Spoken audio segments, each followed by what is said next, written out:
നമസ്കാരം, ഞാൻ നുസ്രത്ത് ജഹാൻ. ഇന്ന് രാംനവമി ആഘോഷിക്കുകയാണ്. അയോധ്യ കണ്ട എനിക്ക് പറയാനുള്ള ഇന്ന് രാമൻ എന്ന് പറഞ്ഞ രാമന് ഒരു യാഥാർത്ഥ്യമായിരിക്കുന്ന ഒരു ഭാരതമാണ് രാംനവമി ആഘോഷിക്കുന്നത്. കാരണം ഇത്ര കാലങ്ങളും രാംലല്ല വരും, രാമൻ വരും, രാമക്ഷേത്രം വരും എന്നൊരു സങ്കല്പത്തിലാണ് ഭാരതീയ ജനത, രാമഭക്തര്, സിയാറാം പറഞ്ഞിട്ടാണ് ആ രാമഭക്തര് തുടങ്ങുന്നത്. സീതയെ ആദ്യം മനസ്സിൽ ധ്യാനിച്ചുകൊണ്ടാണ് രാമൻ എന്ന ഒരു ആളെ വിശേഷിപ്പിക്കുന്നത്. അപ്പൊ രാമൻ എന്ന് പറഞ്ഞ ഒരാളുടെ ശക്തിയായിരുന്നു സീതാദേവി എന്നുള്ളതാണ് അതില് നമ്മൾ പറയുന്നത്.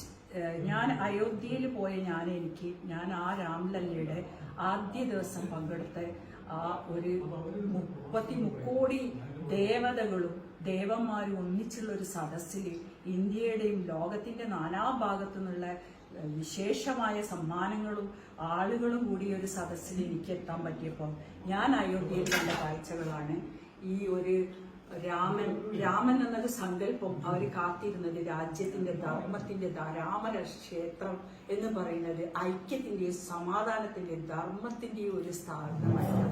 അല്ലാതെ കേരളീയർ പറയുന്ന പോലെ രാമനെ ഇനിയെങ്കിലും നിങ്ങൾ ആക്ഷേപിക്കാതിരിക്കുക.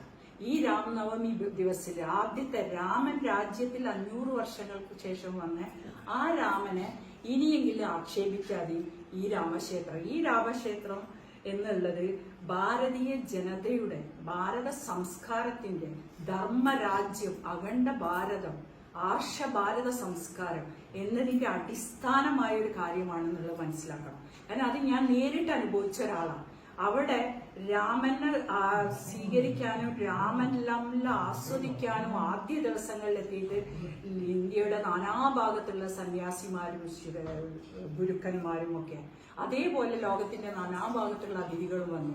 ജാതി ഭേദമന്യേ ആണ് അവിടെ വന്നത്. നുസ്രത്ത് ജഹാൻ എന്ന ഞാൻ നുസ്രത്ത് ജഹാനാണ്, കേരളത്തിലൊരു മുസ്ലിമാണെന്ന് പറഞ്ഞിട്ട് പോലും എന്നെ സ്വീകരിച്ച മഹർഷിമാരും സന്യാസിമാരും ഋഷിവാര്യന്മാരെയും ഞാൻ ഓർക്കുന്നു. ഈ ഒരു രാമൻ സാക്ഷാത്കരിച്ച ആദ്യ നവമി പറയുമ്പോൾ, രാമനവമി പറയുമ്പോൾ രാജ്യത്തിന്റെ ധർമ്മം നിലനിർത്തുന്നു. എന്നോടൊപ്പമുള്ളവർ കൂടെ നിന്നുകൊണ്ട് ഞാൻ എൻ്റെ രാജ്യത്തിന് വേണ്ടിയിട്ട് എൻ്റെ ഭാരതത്തിന്റെ വൈവിധ്യമാർന്ന ഭാരത സംസ്കാരം തിരിച്ചു പിടിക്കാൻ വേണ്ടി ഞാൻ മുന്നോട്ട് പോകുന്നു എന്ന് ഈ ധർമ്മരാജ്യത്തിരുന്ന് ഞാൻ പറയുന്ന പോലെ നിങ്ങളും ഓരോരുത്തരും പറയുക എന്നുള്ളത് ഏറ്റവും വലിയ രാമരാജ്യത്തിന്റെ സാക്ഷാത്കാരമാവും. ഈ കേരളത്തിലുള്ള ആൾക്കാർ തെറ്റിദ്ധരിച്ചവരോട് എനിക്ക് പറയാനുള്ളത്, നിങ്ങളത് വിചാരിക്കരുത്. ദിസ് ഇസ് എ രാമൻ പറഞ്ഞ നമ്മുടെ ധർമ്മരാജാവ്. ജയ് ശ്രീരാം.